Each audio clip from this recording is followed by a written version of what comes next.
Fine, that's it. I concede. You got me. All right, I'm waving the white flag. For the first time since playing Dungeons & Dragons 5th edition, I've given in. And I've had to finally make a call to just ban this from my table.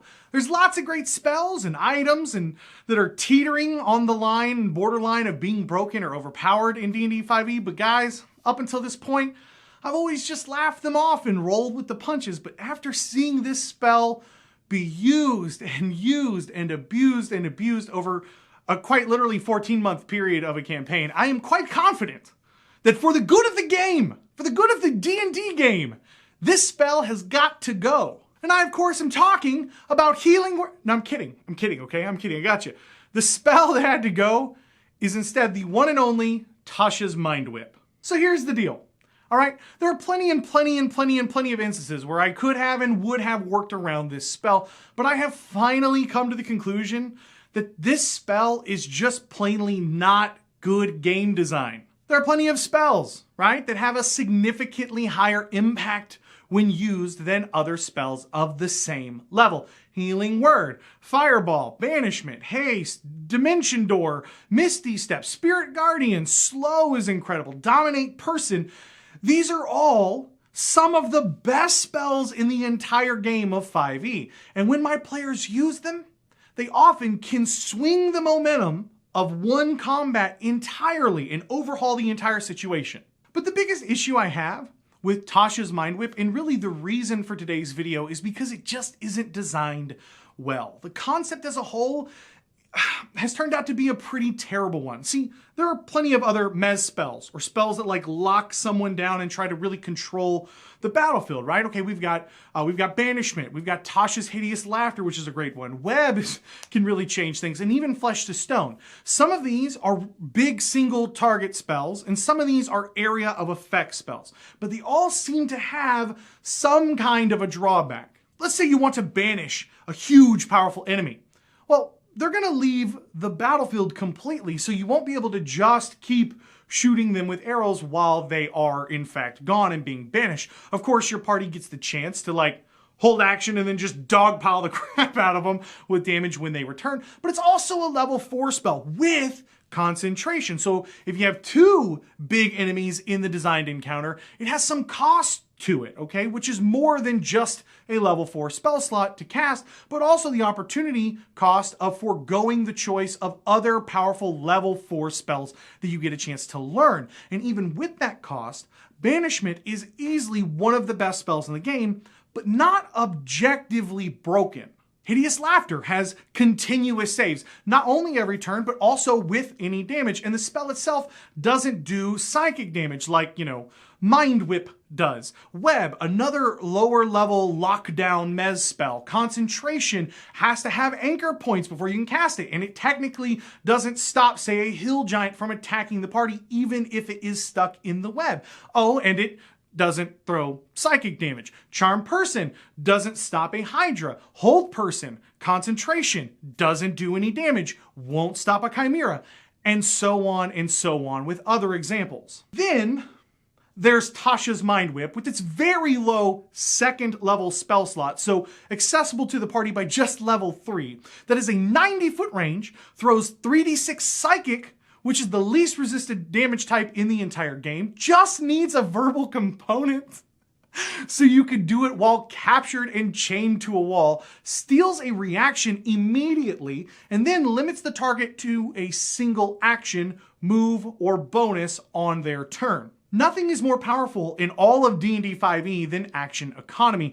I've been talking about it for years, and it looks like the updated version we're getting monsters with bonus actions to really help beef them up. So the Wizards design team must kind of agree with me at some level, right? So stealing away actions from monsters should be a game mechanic, but not one this easy to do. Because Tasha's Mind Whip targets an intelligence saving throw instead of a wisdom saving throw, it makes these monsters, most of which are fantastic big single mob encounters for lower level parties, or monsters that can be doubled up for mid-level parties, particularly susceptible to being easily just drowned out by this level 2 spell. Air Elemental, Balgura, Barbed Devil, Beholder Zombie, Chimera, Drider, Earth Elemental, Flesh Golem, Giant Skeleton, Hill Giant, Howler, oozes of all sorts, the Hydra, the Lion Drake, and on and on and on. I mean, I just threw a CR 4 to 8 filter on D&D Beyond and just started clicking every few monsters in alphabetical order. I didn't even go through them all. And I only skipped a handful of better intelligence saves than wisdom save monsters before I just stopped grabbing examples. And this is the core issue with the spell. Because I know what people are going to say. I know what people are going to say. You're just a bad DM, Cody. Just work around it. Make better encounters. Just make better encounters, Cody. But that's my point, right? We shouldn't have to. It's not good game design to have to do that. Of course, I can put together encounters around a spell, but that's not good game design if one level 2 spell can suddenly cut off a dungeon master from putting together a single big, strong, dumb monster for the players to fight. I should be able, right, to throw a sniveling commoner who somehow got control over a flesh golem at my low-level party, or a hill giant that thought the party would be an easy target while camping outside for the night, or a damned giant ooze in a dungeon, or a giant skeleton in a tomb. And it's not good game design for any game if something is so strong it becomes boring, right? It's like doing nothing but leg kicks in Mortal Kombat over and over and over and over and over and over and over again. Okay, great, you did it, you won. But like, how long is that going to be enjoyable to do? I mean, for some people, you know, sure, but for others, no.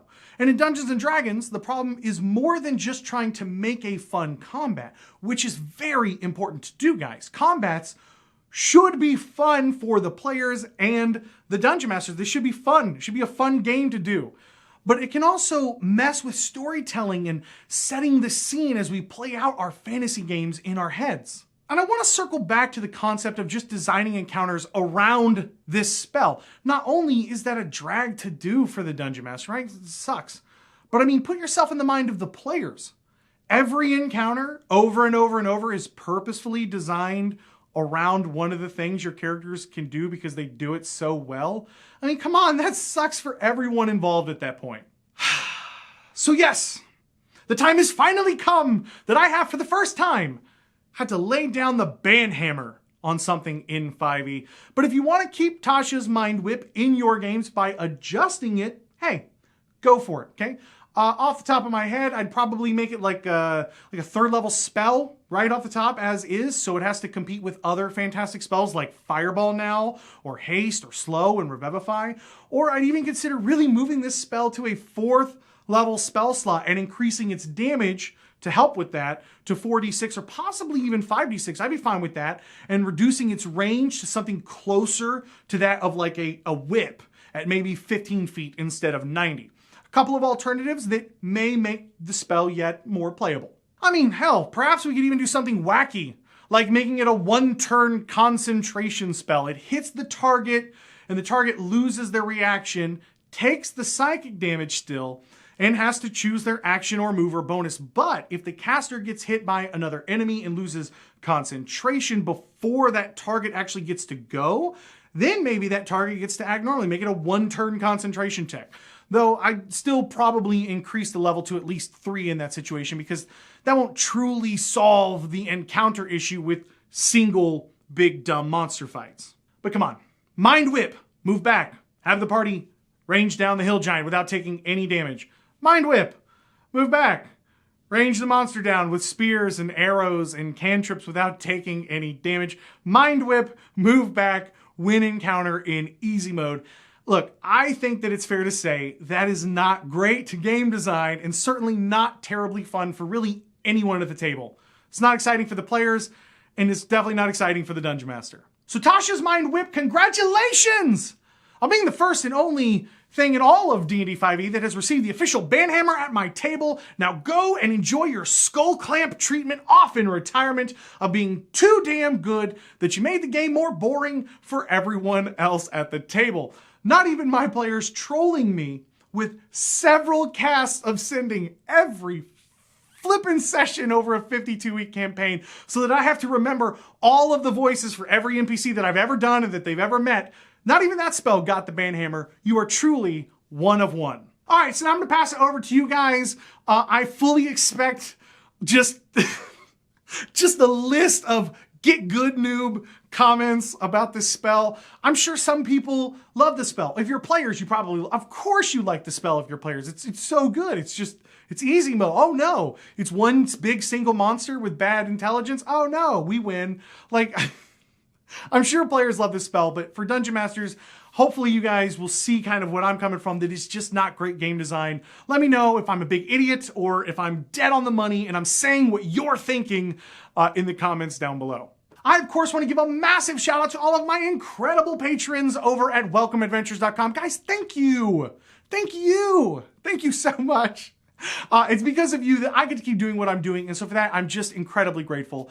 If you guys like what I do here, you want to support more content like this and snag some rewards for yourself, welcomeadventures.com is a great way to do that. If this is your first time here and you love role-playing games as much as I do, or maybe you're learning to love role-playing games as much as I do, I'd love to have you subscribe. I put out videos on DM tips, player tips, tutorials, and more stuff that's wacky and ridiculous just like this. So if that sounds like something you might be interested in, just hit the subscribe button down below and come join us. Thank you guys so much for watching. My name is Cody, and may your games be filled with awesome memories and even better friends. I'll catch you guys next time.